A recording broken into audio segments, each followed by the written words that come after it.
Hey, this is Chadillac, and welcome to the Cage Rage podcast presents MMA's edition of Wage Rage. I'm here with Miguel Iturrate and Devin Miller, fight analysts and bet analysts, and we're here to give you the best betting odds on how to win money and get by the best you can.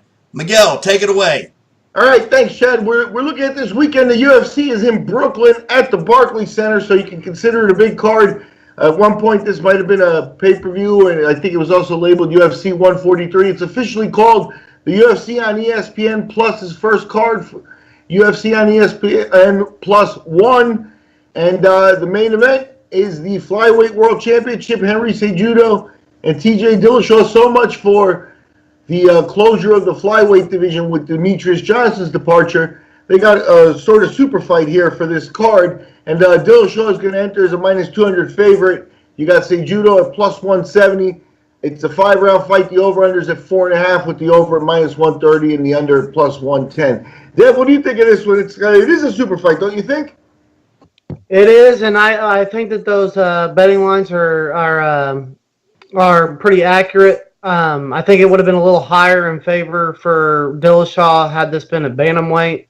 But with him never making the cut to 125, and Cejudo has been very clear that he's gonna try to fight smart and use his mind, which I've interpreted he's gonna try to steal rounds with a heavy takedown somewhere in the middle of the round and just steal the fight on points.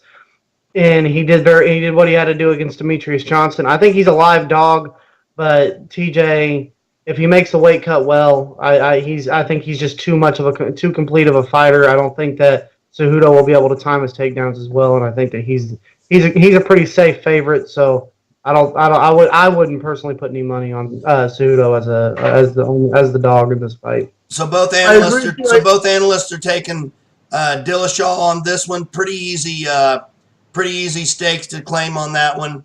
Probably don't put your money on it. I'll tell you. On my end here, I'd hold off. If you're going to put some money on Dillashaw as a favorite, I would hold off and put my money in on fight day and watch the weigh-ins and just see if there's any noticeable anything. Because when you're talking about 10 pounds at 135 pounds, you're talking about 7 or 8% of the guy's body weight. So at some point, it might be stressful. It might not. We might have a great fight, but it might be an X factor in this one just to keep in mind. Okay, great. So the next fight we're moving on to is the ladies have a fight. We've got Paige Vanzant and Rachel Ostovich. What do we got on that, guys? We got 3 rounds in the ladies flyweight division, and Vanzant at -155, Ostovich at +135. Over-unders at 2.5 with the over at -230 and the under at +190. I think, Dev, I don't know how you see this. I think Vanzant's one of those people that, at some point, the UFC had them eyed for, stardom, like that kind of Ronda Rousey stardom, but they've had a few candidates, and it just hasn't happened for them yet. Yeah. But Vanzant's one of those people that still has a little bit of that potential. Ostovich, I think she comes into the fight with a 500 record, so you kind of see what you're getting there. Vanzant's the clear favorite there. I wouldn't go as far as saying clear favorite, but Vanzant's still young. She's been in there with some good fighters. She's been in there, I'm pretty sure, with Michelle Watterson. She's been in there with Felice Harry. She's a tough girl, but she's also moved up to 125, which that might benefit her. That might, there was a time where we assumed that going up in weight was risky. Now we've seen so many cases where that's done good for people that, we could see a better version of her. I'm fine with her being the favorite here. Ostovich is coming off a loss. If somebody wants to, take a little risk, I don't think that this is an out of the question risk.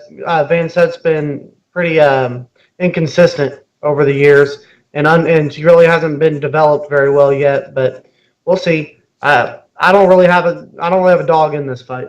So that's a pretty tough one to make.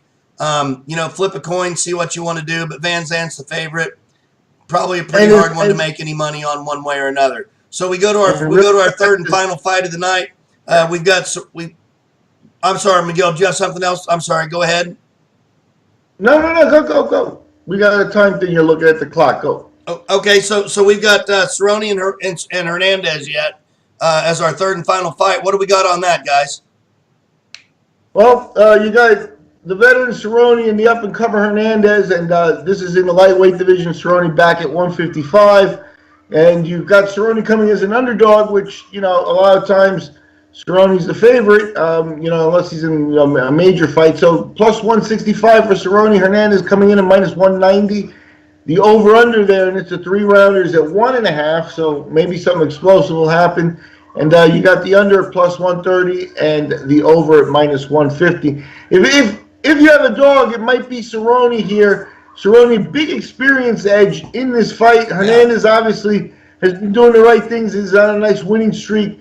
So he has the odds here. I almost have a tendency to think Cerrone money may come in and the odds may tighten up on this just because Cerrone is the biggest name on the card.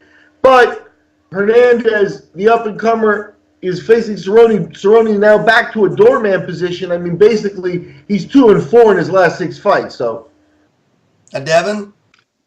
Yeah, I agree with that. They're definitely using Cerrone at this point as a gatekeeper to try to push new developing talent. They try to do it with Mike Perry now at 170. That came back to bite him. Now he's gone down to 55, and they're throwing Hernandez in there, who's only got 2 fights in the UFC. He made his debut against Benel Dariush and got a 42-second knockout. Was impressive, and then he had a dominant decision win over Olivier Alban Mercer. They have him ranked 11th in the division, and he's only 26 years old. He's a talented kid, good-looking kid, good fighter. They're definitely trying to use Cerrone to make a name off of him, but at the same time, he's only had 2 fights in the UFC against middle-of-the-road guys. He's a little green. I'm not so sure that I'm going to sit and say advise people to bet on Cerrone, but I think that he is the livest dog on the card. This is a man of has over 20 UFC wins, almost 30 fights in the UFC. He's been in there with the best of the best, and Hernandez is really just a pup going against a well-established old dog. So if there's a dog to really take a risk on, it's Cerrone in this fight. Hey, I kind of agree with that, guys. I think if there's anybody you could probably put a bet on a dog watch, it's Cerrone in this one. Great one on this one. Hey, don't forget to subscribe. Hit the button below. This has been Wage Rage. We're out of here. Namaste.